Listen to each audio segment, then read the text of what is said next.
Hi everyone, so today we're gonna do a short story time on via Reddit. Thank you guys on how a guy in an open relationship fell in love with me. Okay, so starting the story time now. Last year in August, I met a couple who were in an open relationship. I thought that they were out of my league due to them being more muscular than me and, in my opinion, much more attractive. To my surprise, in my opinion, though they asked if I wanted to hook up, we eventually hooked up and exchanged Snapchats and social media and whatnot. I would talk to them on occasion on Snap.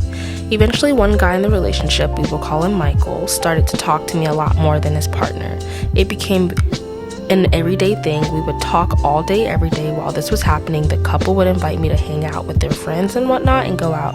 It was fun. Eventually, things got pretty friendly between Michael and I, but everything was initiated on his end.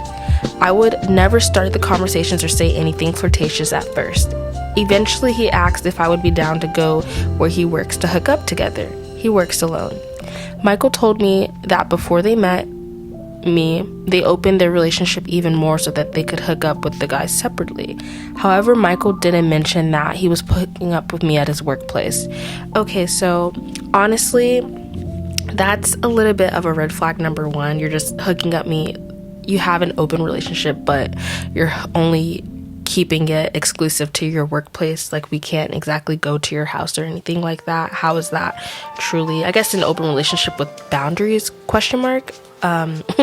So continue on with the story. They start to evolve from there, and we kept talking every day on Snap. We got to know each other and got closer to each other. One day, he was getting in his car fixed. He told me I should pull up and keep him company while he waits for his car. When I arrived, he gets in my car and we started hardcore making out.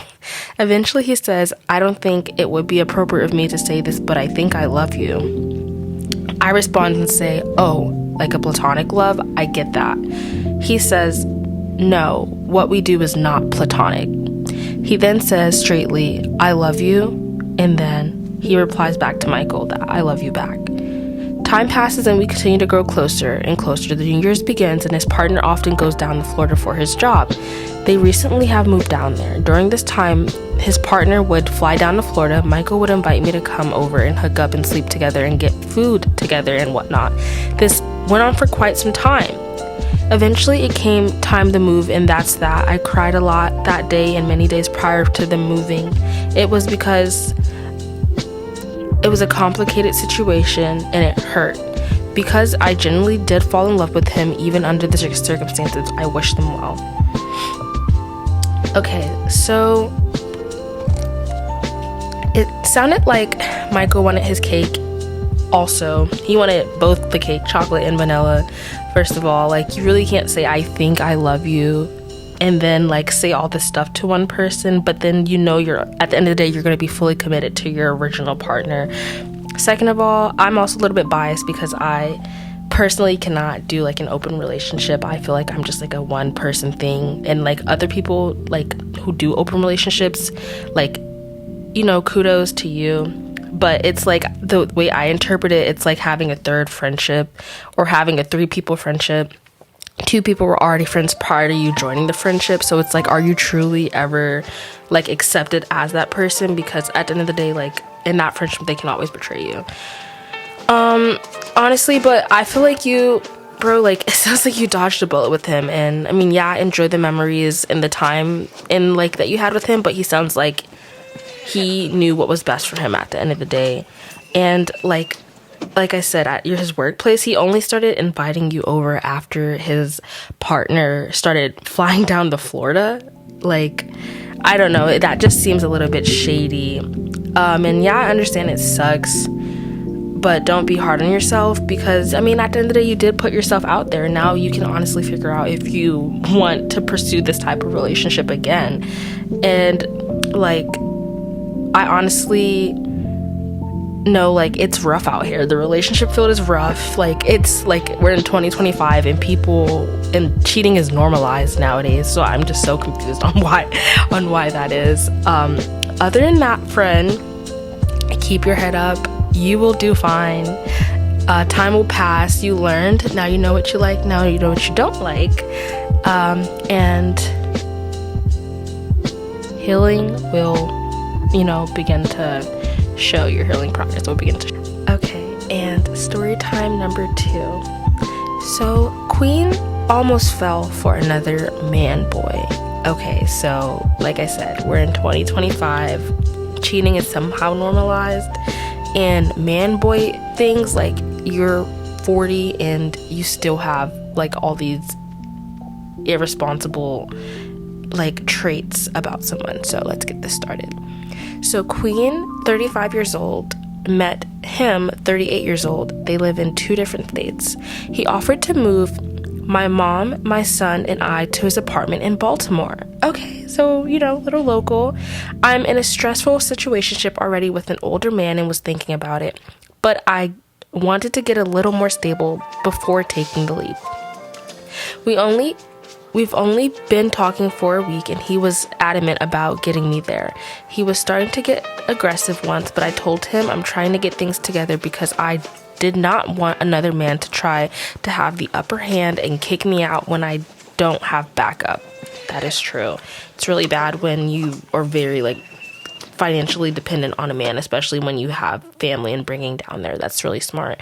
He's expressed mommy issues living in group homes until he got his diploma/degree and ended up in the healthcare field. I guess stability is what turned me on and probably why I even gave him the time of day.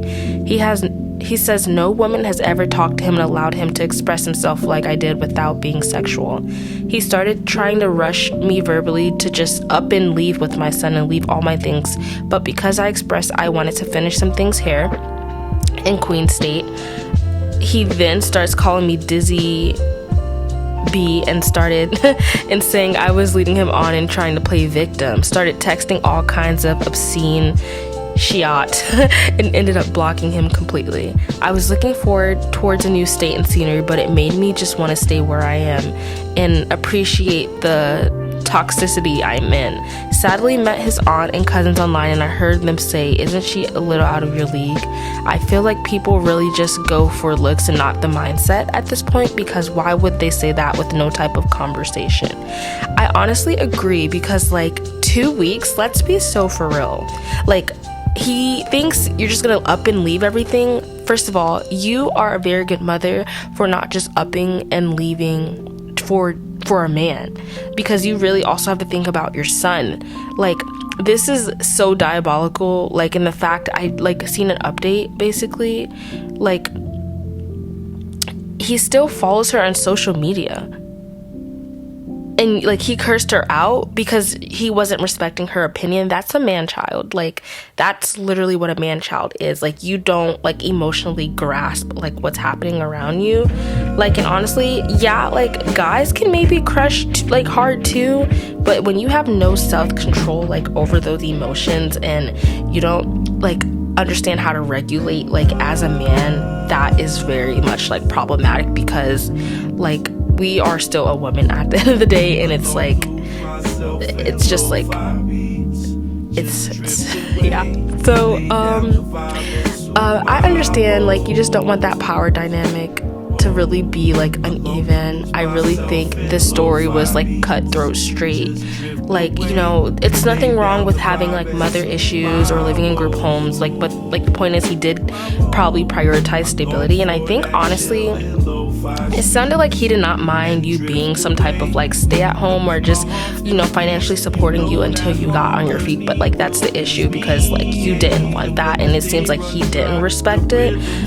And no, you don't need to be with anyone who doesn't who cannot grasp the fact that you want to take that time to financially get yourself together. There are men who would appreciate you getting your stuff together before you up and move. It's nothing wrong with moving in with him, but also at the same time, it is when it's only 2 weeks and you do have a son. So you do I would put the son first, and obviously you're a good mom, and I said that before. That is that story. It's nothing really much to say. I would say block and unfollow that guy. Block him. Okay, you need to do that. a person like that who's able just, yeah, and like people literally just go for looks, like, and that's like the issue now, because like the question that I always am proposing, it's like, okay, how far can physicality go? Like, does physicality trump emotional? Like, you know, can physicality grow within a relationship? Like, it's like with this man, Queen, like, it just, you really have to just overlook the looks, like, especially when like you guys aren't being sexual yet. It's like, what exactly is leading you? And apparently like the stability was leading you towards him, but you know, you can always build your own stability. Like, and good thing you didn't fall for that man-child, because man-childs are like a pain. Oh my goodness. And like, literally, if his one thing I'm gonna say is, if their relatives are saying that you're like, literally, and I quote, isn't she a little out of your league? If they think that you're like, if I'm interpreting this right, that you're better than their relative, run. Okay, you need to run for the hills. Do not look back, because I'm just like, the fact that they feel comfortable like just talking down on him like that, and just like literally just saying, yeah, you can do better, like that is very a tall tale sign. Okay, that's the main thing. Like, I really feel like that's that. Okay guys, and that is the two short story times I'm doing today. Yes, I'm more in like the untraditional setup. I'm in the own comfort of my house. Yes, I cannot love it even more. I can probably make longer videos. I do want to like do small Minecraft stuff, but you know, that takes a bit more time, because you need a long like gameplay of Minecraft, and I mean, that's not hard to do, honestly, but you know, just small things here and there. I really did like those two stories, plus people like are interacting when I like post, you know, hey, like I need story times and things like that. Yeah, so again, thank you guys for listening, and I hope y'all are tuned in, because I really much do enjoy doing this. Again, my name's Nina. Thank you for watching. Bye y'all, have a good holidays. Ba la la la la.